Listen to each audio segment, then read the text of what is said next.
अमरीकी सदर ने ईरान और मशरिक़ वस्ता के ममालिक की दरख्वास्त पर आज रात होने वाला मुमकिना हमला मौखर कर दिया है।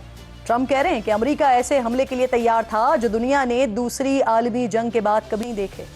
अमरीकी सदर के मुताबिक उन्हें बताया गया कि एक मुआहदे के बुनियादी निकात पर इत्तेफाक हो चुका है, जिसमें आबनाए हुर्मुज़ को फौरी, मुकम्मल और गैर मशरूत तौर पर खोलना और ईरान के जौहरी खतरे का खात्मा शामिल है। हमला न करने के फैसले में इसराइल भी अमरीका के साथ इत्तेफाक करता है।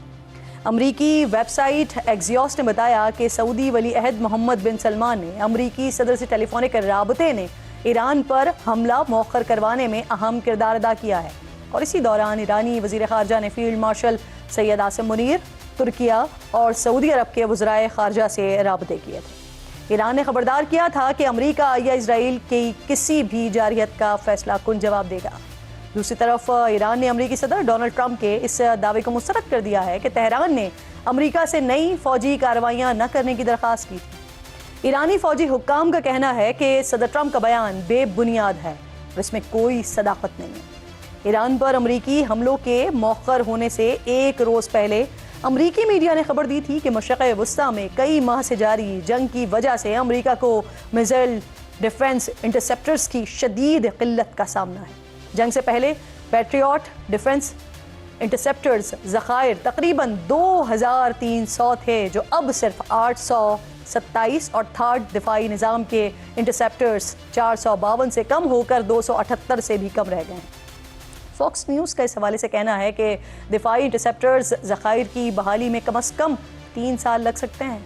पिछले दिनों ही अमरीकी अखबार न्यूयॉर्क टाइम्स ने बताया था कि अमरीकी जॉइंट चीफ्स ऑफ स्टाफ के चेयरमैन जनरल डनकैन ने सदर ट्रंप को खबरदार किया है कि ईरान के खिलाफ बड़े पैमाने पर फौजी कार्रवाई दोबारा शुरू करने की सूरत में दिफाई मिसाइल्स के ज़खायर खतरनाक हद तक कम हो सकते हैं। आज वाशिंगटन पोस्ट ने रिपोर्ट किया है कि यूरोप में तैनात अमरीका के सीनियर तरीन जनरल ने पेंटागन को खबरदार किया है कि उनके पास इसराइल को बैलिस्टिक मिसाइल्स हमलों से बचाने के लिए दरकार बहरी वसाइल मौजूद ही नहीं है। अगर मजीद डिस्ट्रॉयर बहरी जहाज़ न भेजा गया तो उन्हें अमरीका और इसराइल के दिफा में से किसी एक का इंतखाब करना पड़ेगा। ये डिस्ट्रॉयर जंगी जहाज़, ताकतवर रडार और मुख्तलिफ मिसाइल्स से लैस होता है, जो ईरान और यमन के हूसी जंगजुओं की जानिब से फायर किए गए मिसाइल भी मार गिराने की सलाहियत रखते हैं। ईरान के करीब समंदर में दीगर जहाज़ों के अलावा 11 डिस्ट्रॉयर तैनात हैं और एक डिस्ट्रॉयर बुहीरा अहमर में तैनात है, जहां यमन के हूसियों की जानिब से कार्रवाइयाँ जारी हैं। वेलकम बैक वंस अगेन जी। मुत्तहदा कौमी मूवमेंट पाकिस्तान, इस वक्त कराची में सिचुएशन क्या डेवलप हुई है, जो ताज़ा तरीन इत्तलात मेरे पास आई हैं वो आपके साथ शेयर कर देते हैं। बहादराबाद में जो मरकज़ है MQM पाकिस्तान का, वहाँ पर एक इजलास हो रहा था और इंटरेस्टिंगली वहाँ पर जो इजलास हो रहा था वो खालिद मकबूल सिद्दीकी साहब के ग्रुप का इजलास हो रहा था। तो वहाँ पर जो मुस्तफ़ा कमाल साहब का ग्रुप है उन्होंने कोशिश की कि उस इजलास में वो शरीक हो सकें या फिर मरकज़ के अंदर दाखिल हो सकें, और उसी दौरान ये मारपीट कह लीजिए या खींचातानी या हाथापाई ये उसी दौरान हुई है और इसी दौरान फिर हवाई फायरिंग भी की गई है। इससे 2 लोग ज़ख्मी भी हुए हैं और मज़ीद अब क्या वहाँ पर सिचुएशन डेवलप हो रही है, क्योंकि बताया ये भी जा रहा है कि कुछ ही देर में मुस्तफ़ा कमाल साहब और खालिद मकबूल सिद्दीकी तो नहीं लेकिन फ़ारूक सत्तार साहब गालिबन प्रेस कॉन्फ्रेंस भी करने जा रहे हैं इसी सारी सिचुएशन को लेकर। नवीद कमाल वहाँ पर मौजूद हैं स्पॉट पर, और उसके इम्तियाज़ अली जिनके कैमरे को तोड़ा गया है, उनके साथ बदतमीज़ी और तशद्दुद किया गया है। दोनों से बात करते हैं। नवीद, सबसे पहले तो आप बताइए, इसी तरह से है सारी सिचुएशन, इस तरह मैंने नाज़रीन को बताई, यही हो रहा था वहाँ पर, फिर उसके बाद हुआ क्या? पुलिस वगैरह पहुँची है, कोई गिरफ्तारी अमल में आई है?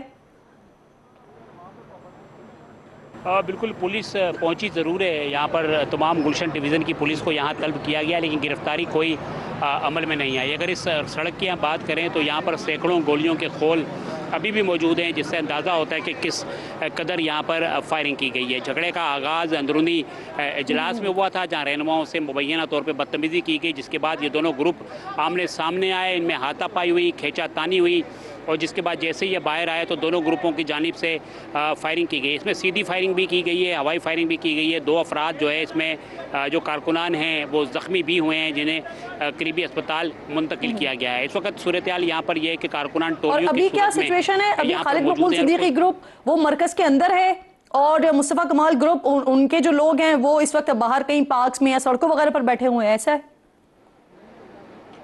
बिल्कुल ऐसा ही है। ताज़ा तरीन सूरत हाल आपने पूछी तो उसमें जो खालिद मकबूल सदीकी ग्रुप के कारकुनान हैं वो अंदर हैं। कुछ ही देर में फ़ारूक सत्तार प्रेस कॉन्फ्रेंस करेंगे, इसलिए इनके कारकुनान अंदर मौजूद हैं। बाहर जो है मुस्तफ़ा कमाल, अनीस कायम खानी ग्रुप के कारकुनान बड़ी तादाद में मौजूद रहे और इनके दरमियान कुछ देर पहले 5 से 10 मिनट पहले भी जो है तल कलामी हुई, जिसको जो है रहनुमाओं ने टाला और अपने कारकुनान को अंदर आने के लिए कहा। इस वक्त यहाँ पर कशीदगी ज़रूर है लेकिन किसी किस्म की नारेबाजी नहीं की जा रही।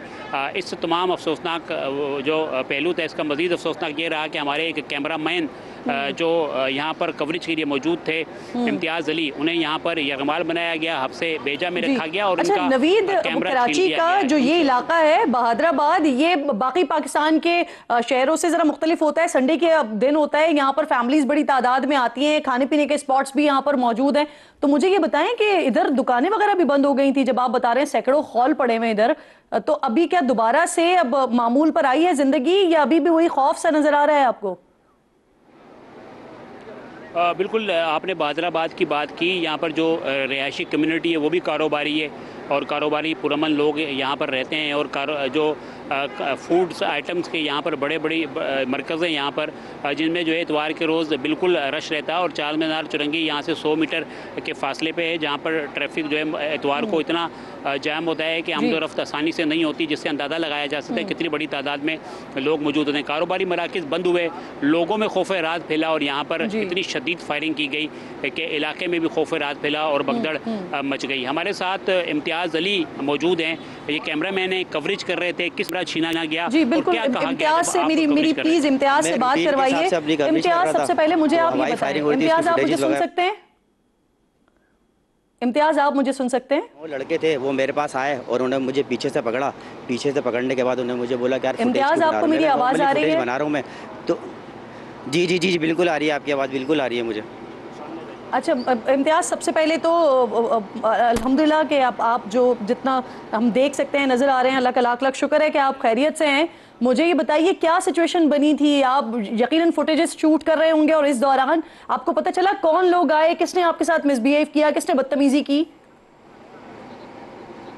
जी बिल्कुल, मैं तो अल्लाह का शुक्र अब खैरियत से हूँ। मैं अपनी रूटीन हिसाब से कवरेज कर रहा था, तो फुटेजेस वगैरह बना ही रहा था। तो इत्तेफाक से पीछे से जो है ना 60 से 8 लड़कों का एक टोला आया और उन्होंने मुझे पीछे से पकड़ा, मुझे मुक्के मारे और घूसे मारे। उसके बाद मुझे नीचे ज़मीन पे गिराया, मेरा कैमरा छीन लिया गया। मुझे बोल रहे हैं आप फुटेज वगैरह क्यों बना रहे हो? मैंने कहा फुटेज मैं नहीं बना रहा, मैं अभी आया हूँ, मुझे जस्ट 5 से 10 मिनट हुए हैं। उन्होंने मेरा कैमरा छीना, कैमरा छीनने के बाद उसकी जो LCD थी उसको डैमेज करा। उसके बाद मुझे पकड़ के गिरवान से और पीछे जो रूम एक फ्लैट था वहाँ मुझे अंदर ले गया। अंदर ले जाने के बाद मुझे अंदर बिठाया, मेरा कैमरा चेक करा। कैमरा चेक करके मुझे कहा कि इसका मुझे कार्ड या DV जो भी है मुझे दो। मैंने कहा आपने मेरा कैमरा डैमेज कर दिया, ये कैमरा टूट चुका है अपना, ये ऑन नहीं हो रहा।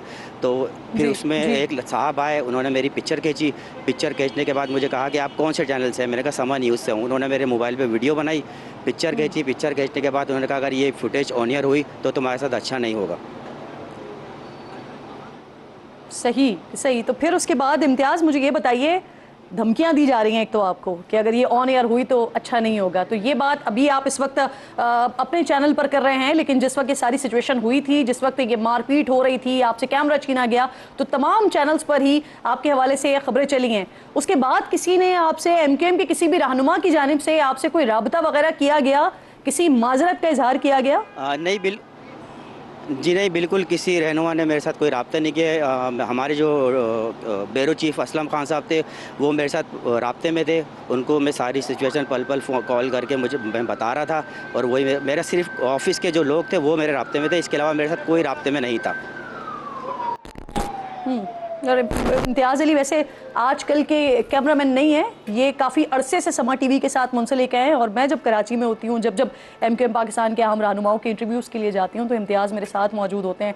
तो बाय फेस भी इम्तियाज़ को ऑलमोस्ट तमाम लोग जानते हैं, लेकिन ये बड़ा अफसोसनाक वाक़या है और ये सीधा सीधा समा TV पर हमला है कि जब समा टीवी के कैमरामैन को तशद्दुद का निशाना बनाया गया, समा टीवी के कैमरा को जो है वो तोड़ा गया, और इस वक्त आप बराह रास्त मनाजिर देख रहे हैं। तो मैं रिक्वेस्ट करूंगी MQM पाकिस्तान से ही कि आपकी अपनी जमात में, वो भले से खालिद मकबूल सिद्दीकी के ग्रुप का हो या भले ही मुस्तफ़ा कमाल साहब के ग्रुप का हो, लेकिन ये जो टोला 7-8 लड़कों का, ये किसी भी तरफ से है, लेकिन पार्टी के अंदर से भी इन पर कार्रवाई ज़रूर होनी चाहिए। इम्तियाज़, आप मजीद कुछ इस पर कहना चाहेंगे, कोई मुतालबा करना चाहेंगे? आई नो यू कि आप अपनी ड्यूटीज़ को, अपने फ़राइज़ को किस तरह से अंजाम दे रहे होते हैं, कितनी डेडिकेशन के साथ आप अपने फ़राइज़ को अंजाम दे रहे होते हैं, लेकिन अगर आप कोई भी मुतालबा करना चाहते हैं बीइंग समा फैमिली, तो आप ज़रूर कर सकते हैं।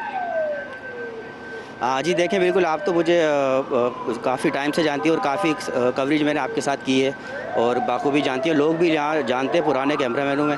तो मेरा मुतालबा यही है कि जिन्होंने मेरा कैमरा तोड़ा है और उनके ख़िलाफ़ कानूनी कार्रवाई की जाए, और 8 से 9 लोग का टोला था जिन्होंने मुझे मारा है।